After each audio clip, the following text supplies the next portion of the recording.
Hi, I'm E.D. Lewis and welcome back to my channel, and today I'm going to be doing a review that I've been meaning to do, but I've had to keep pushing it back, and that's fine. There's going to be things like that, and I may even be pre-recording some stuff because we're going to be talking about at least a few books from this year, probably going into next year, and that's fine. This is the month that I am taking everything easy, so, you know, I think this is still fairly pertinent because of the subject matter that it ties into, well, the media that it ties into. Also, as you already know, it's still Halloween on this channel through the end of December. So, today I'm reviewing Long Live the Pumpkin Queen by Shea Ernshaw. This is the sequel to Tim Burton's The Nightmare Before Christmas, not directed by Tim Burton. The actual director, of course, escapes me. But anyway, so this is the official sequel. This is a couple of years old. I remember when it came out and I was like, huh. This is not the only Nightmare Before Christmas book that I have actually read. I'm actually looking for the year right now. Well, this edition is 2025 because this is the special edition version. 2022 was the original. So this edition, paperback, and this is with the cool, you know, edges, which are, you know, really awesome. And there is another sequel to this one that has recently come out by a different author, and I think it's called Hour of the Pumpkin Queen. I'm pretty sure it has something to do with time travel. I'm not really sure what that's all about. It makes me think a little bit of, are they doing a whole Cinderella 3 thing? If you've seen Disney's Cinderella 3, you know what I'm talking about. And I actually did not see that one until like a few years ago. I remember Cinderella 2 when it came out on video, you know, several years ago, but I had never seen the third one until a few years ago. Yeah. So, I don't know. I will maybe read it eventually, but I definitely want to read this one. So this has been on my wish list kind of for quite a while. And when this came out in this edition, I had to have it. But yeah, this is not the first Nightmare Before Christmas book I have read. I have read a couple of children's like picture book retellings. One of them was one of those little big gold books, which I loved the illustrations. I liked the adaptation of the book. There is a novelization with purple edges that I would love to read sometime, but I gotta get my hands on it. I actually kind of figured the year after it came out, oh, I'll probably get that and read that next year. No, it didn't happen, but that's okay. Maybe in the future. And I have also, the second picture book one, it was a read-along one with a CD.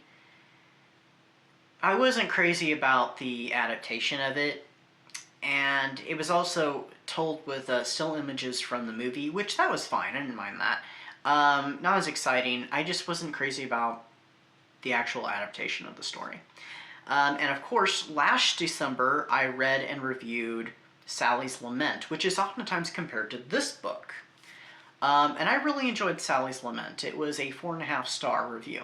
So this one takes place roughly around a year or so after the events of The Nightmare Before Christmas. Jack and Sally are getting married, and they have this lovely ceremony. The story is told from Sally's point of view. She's telling the story. And almost immediately, she starts getting bombarded with, you know, people calling her Pumpkin Queen. She's getting all this attention, and it's really weighing on her. She's not used to all this. And her insecurities bubble to the surface. They go on a honeymoon for literally 24 hours. I'm like, wow, some honeymoon. This takes place like 3 weeks till Halloween. So, you know, Halloween's fast approaching. Jack's really busy. But I'm like, seriously, 24 hours? Okay. But they go to Valentine's Land, or town rather, and that one was kind of interesting. It kind of, to me, had some parallels to, I wasn't going to talk too much about Sally's Lament till a little bit later in the video, but let's throw it in now. It had some parallels to that in some areas, especially relating to chocolate. But yeah, it was kind of interesting. And then, you know, they get back to Halloween Town. Sally is again being bombarded and stuff. So Sally runs away to, just have a little time to herself. She ends up stumbling upon a hidden tree in the forest with a door that she has never seen before, another realm, and this one with a moon shape on it. She opens the door and unleashes the Sandman. This has a bunch of repercussions to it. The Sandman has now put everybody in Halloween Town to sleep and is also spread to the other realms. So Sally is on a mission to stop the Sandman and find out what she can about this mysterious figure. Which, it has a very interesting premise. I do like the premise a lot. I didn't like the book as well as I did with Sally's Lament. I thought Sally's Lament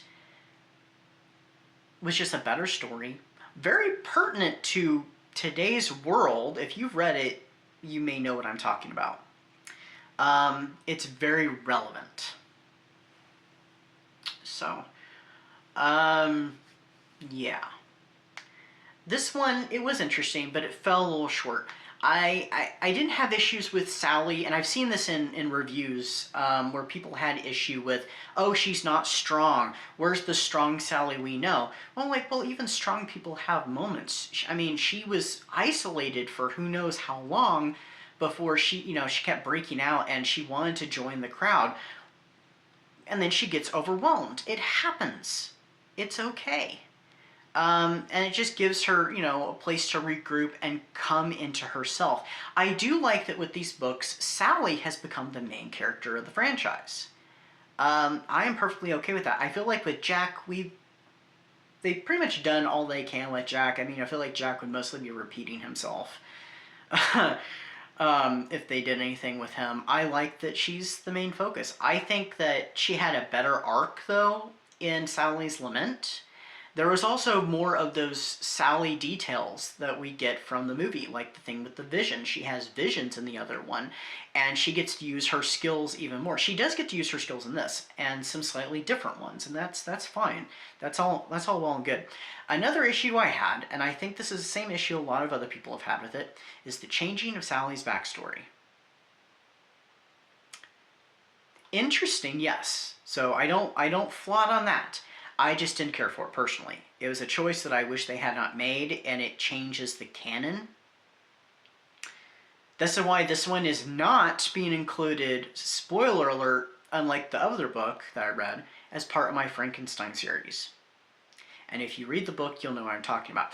Recently, a graphic novel version of this book has been released, and I did peek in it when I was at the store a couple weeks ago to take a look at the Sandman, see what he looked like. He pretty much looks like how you'd imagine him look like, how he's described as well. There was also some new characters that are introduced that are very pertinent to the story that I'm not going to say who they are. I want to know what they looked like exactly. And I was like, okay, yeah. They looked different than how I kind of imagined, but it makes total sense, the design. I'm like, okay, yeah, that fits. I'm just not crazy about it. I wish that they had not made that change. I wish that had not been a thing. That is my biggest beef. The story itself is okay. It's interesting. I like the other one better. So that's why this one is, I actually was toying, it's like, do I want to give this 3.5 stars? Or do I want to go with the 4-star, the official 4 stars that I put on Goodreads and BookBub? I'm going with 4 stars. Half star less than the other one. Like I said, I really enjoyed Sally's Lament. It felt like the characters. Now, Sally's Lament, of course, is part of the Twisted Tales, which from what I understand, from what I've heard, all the Twisted Tales pretty much end the same way as the original Disney movies. It's just they begin a little differently, they take a few different turns, but they end up pretty much the same spot, the same plot happens. That book, however, does its own thing. It's like an alternate reality completely. Because the villain of that book if it was the same, if it was, an alternate version of the original Nightmare Before Christmas, that villain would have been in Nightmare Before Christmas and probably would have been, it would have been the villain. No. That villain is not the villain of Nightmare Before Christmas.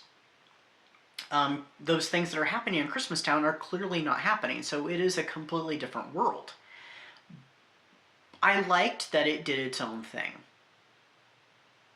but it stayed true to the characters. Sally, definitely, she has her moments. She does go through she goes through some growth, but she's also a very strong character. She's that strong character we see from the book, from the original movie, just like she is here. It's just she goes through something different because she's gone through, whichever version. Of course, it was the original version of the events, and now she's experiencing a lot of attention. She didn't get that in that one, so maybe after that she goes through something similar. Who knows? And like I said, I didn't have a problem with that. It made sense to me. And if someone didn't like that and they don't agree, that's perfectly okay. We can disagree. Disagreement's always welcome here. This is a safe space. That allows for dialogue, for communication, for discussion to happen. So I'm all about that. That's fine. It didn't hit for me. I did still enjoy it though. It took me a little bit. With the Sally's Lament, I loved it.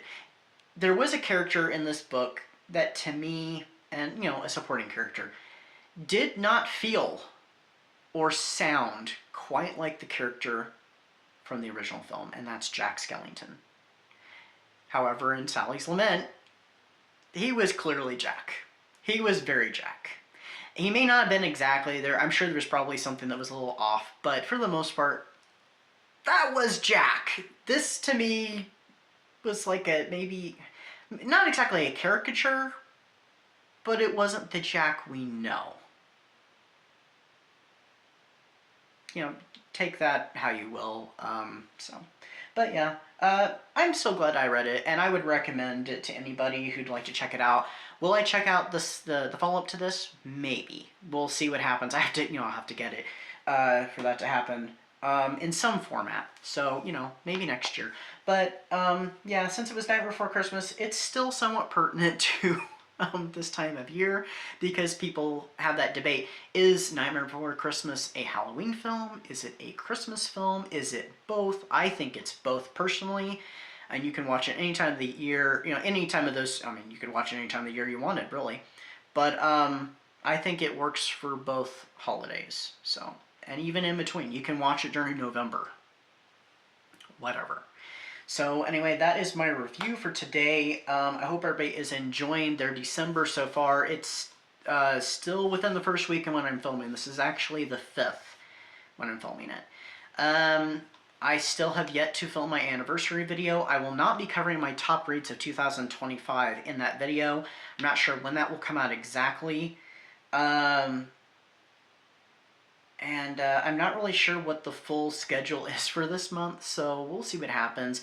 And whatever I don't get to, it'll bleed over into January. I'm not sure what my first read for January will be, so who knows. But anyway, until next time, stay safe, stay spooky, and I'll see you then.